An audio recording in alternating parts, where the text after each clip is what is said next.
2 jours après son élection, le 10 mai dernier, Léon XIV s'est rendu dans la basilique Sainte-Marie-Majeure. Il s'est arrêté pour prier auprès du tombeau de son prédécesseur François et devant l'icône de la Salus Populi Romani, salut du peuple romain. Cette icône, peinte par l'évangéliste Saint Luc, appelé le dessinateur de la Vierge Marie, nous guide à la découverte des origines mariales de cette basilique papale.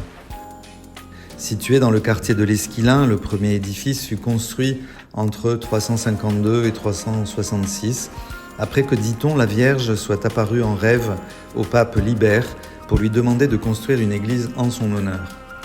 Lorsqu'au matin du 5 août, en plein été, une insolite couche de rosée blanche recouvrit l'Esquilin, le pape Libère y vit un signe indiquant le lieu où faire bâtir la nouvelle basilique. La basilique fut ensuite rénovée par le pape Sixte III, qui la consacra au culte de la Vierge Marie, dont la maternité divine venait d'être reconnue par le Concile d'Éphèse en 431. Les mosaïques qui décorent la façade, la nef, l'arc triomphal et l'abside sont des œuvres très anciennes qui constituent un parcours spirituel mettant en valeur le mystère de l'incarnation, clé de compréhension du mystère du salut, dont la jeune fille de Nazareth fut l'instrument fondamental. En partant des histoires de l'Ancien Testament, telles que celles d'Abraham, de Jacob, d'Isaac, de Moïse et de Josué, le pèlerin est comme pris par la main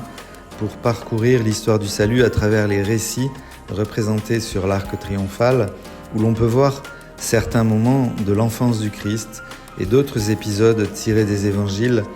tels que l'Annonciation, la présentation au temple, l'adoration des mages et le massacre des innocents.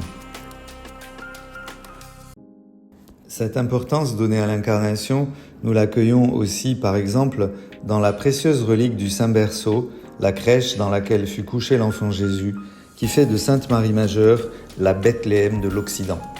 Une basilique, en conclusion, qui est un lieu de grâce où le pèlerin peut se sentir proche de la Terre Sainte de Jésus et recevoir de nouveau l'invitation à renaître spirituellement.